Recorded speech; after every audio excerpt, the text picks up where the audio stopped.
Assalamualaikum warahmatullahi wabarakatuh. Apa kabar sahabat Amirul Mukminin? Semoga semua dalam lindungan Allah Subhanahu wa taala. Abu Jahal terkenal sebagai pembenci Rasulullah sallallahu alaihi wasallam nomor wahid. Berbagai teror dan ancaman dilakukan sang paman agar Nabi tidak melanjutkan dakwanya.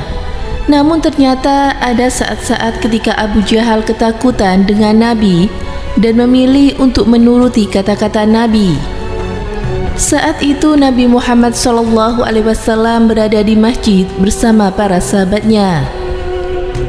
Tiba-tiba seseorang dari klan Zabid mengelilingi orang-orang yang berada di masjid tersebut.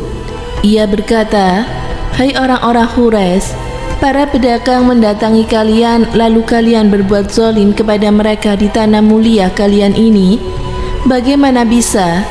Suara itu lantang dan terus-menerus menyuarakan isi hatinya hingga didengar oleh Nabi dan juga para sahabatnya. "Siapa yang menzalimimu?" tanya Nabi. Lelaki itu menceritakan bahwa ia datang dengan membawa 3 unta yang bagus dan mahal untuk dijual. Kemudian Abu Jahal menawarnya dengan sepertiga hartanya. Sebab penawaran tersebut tidak ada lagi yang menawar untanya, dia merugikan daganganku, kata lelaki itu. "Di mana untamu?" tanya Nabi. "Itu di Hazura," jawab lelaki itu memberitahu 3 untanya. Nabi bergegas untuk melihat unta itu. Nabi memberi penawaran hingga terjadi kesepakatan pembelian 3 untanya. 2 unta dijual kembali, 1 unta dijual dan hasilnya Nabi berikan kepada para janda klan Abdul Muttalib. Di samping pasar, Abu Jahal duduk, ia hanya melihat. Tidak ada suara darinya karena takut kepada baginda Muhammad SAW. "Hai Amru, awas saja kalau kau ulangi seperti apa yang kau perbuat kepada laki-laki ini, maka kau akan melihat dariku apa yang engkau tidak suka," ancam Nabi kepada pembesar Quraisy itu. "Aku tidak akan mengulanginya, wahai Muhammad, aku tidak akan mengulanginya," kata Abu Jahal ketakutan. Ketika Nabi Muhammad pergi dan yang tersisa hanya Abu Jahal dan ketakutannya, Umayyah bin Khalaf bersama kawan-kawannya mendatanginya. "Kau menghinakan diri di depan Muhammad? Kalau demikian, mungkin kau ingin menjadi pengikutnya atau ketakutan yang merasuki dirimu?" tanya Umayyah pada Abu Jahal. "Apa yang kau lihat tentangku memanglah nyata. Aku melihat 2 lelaki berdiri di samping kanan dan kiri Muhammad dengan menggenggam tombak. Keduanya sudah siap menusuk dengan tombaknya jika aku tidak mengiyakannya." Kisah kedua tidak jauh berbeda. Ketika itu Abu Jahal menghutang unta kepada seorang yang bernama Irashi. Lalu ia menunda-nunda untuk melunasi hutangnya.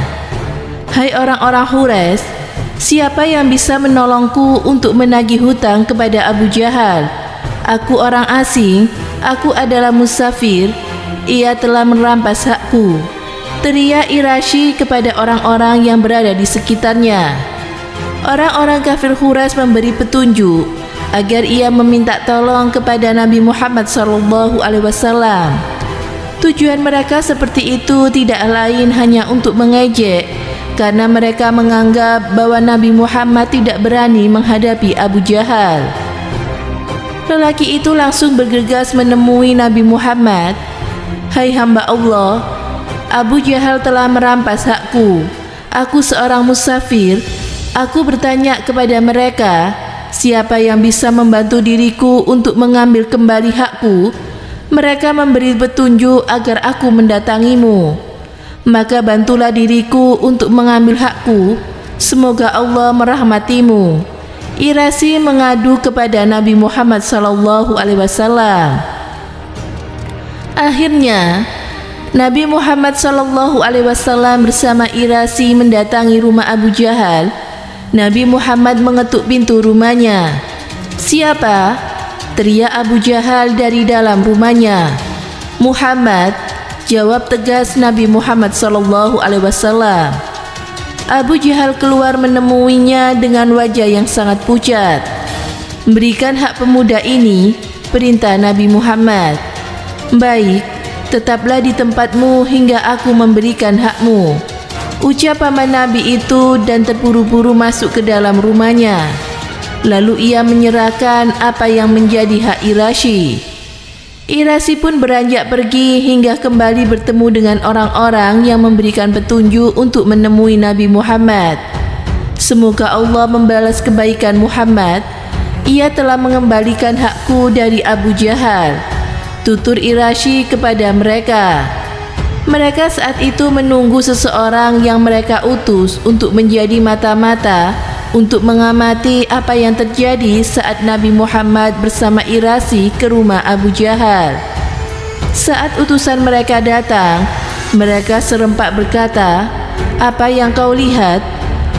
Utusan mereka pun menceritakan bahwa Abu Jahal ketakutan saat mengetahui yang mengetuk pintu adalah Nabi Muhammad.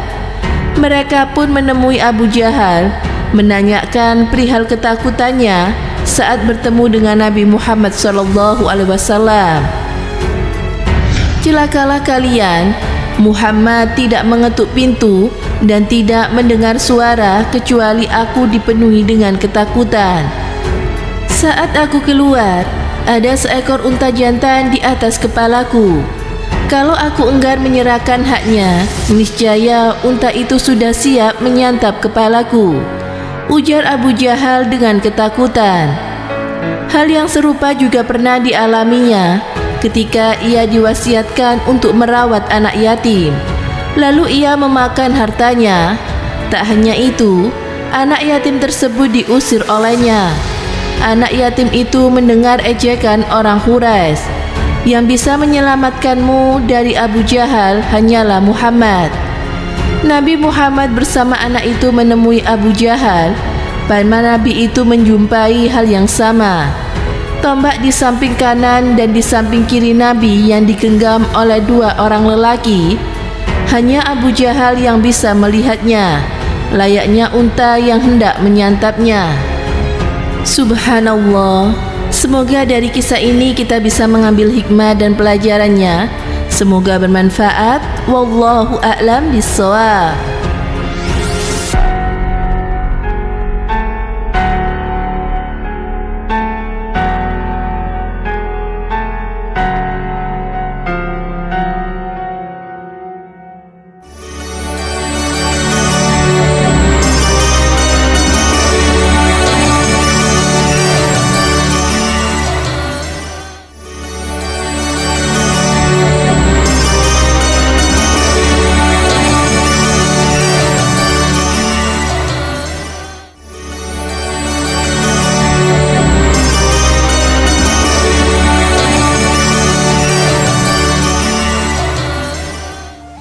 Assalamualaikum warahmatullahi wabarakatuh.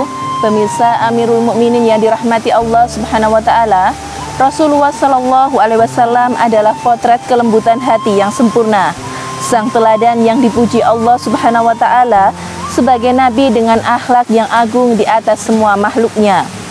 Kesabarannya menjadi manhaj dalam berdakwah, ucapan dan sikap lembutnya dan pelin rakunya dalam setiap aktivitas dakwanya adalah kelembutan. Umat Islam seharusnya memiliki kelembutan hati dalam menghadapi setiap situasi, tantangan apapun. Selain itu juga harus menyayangi dan memiliki belas kasih kepada sesamanya.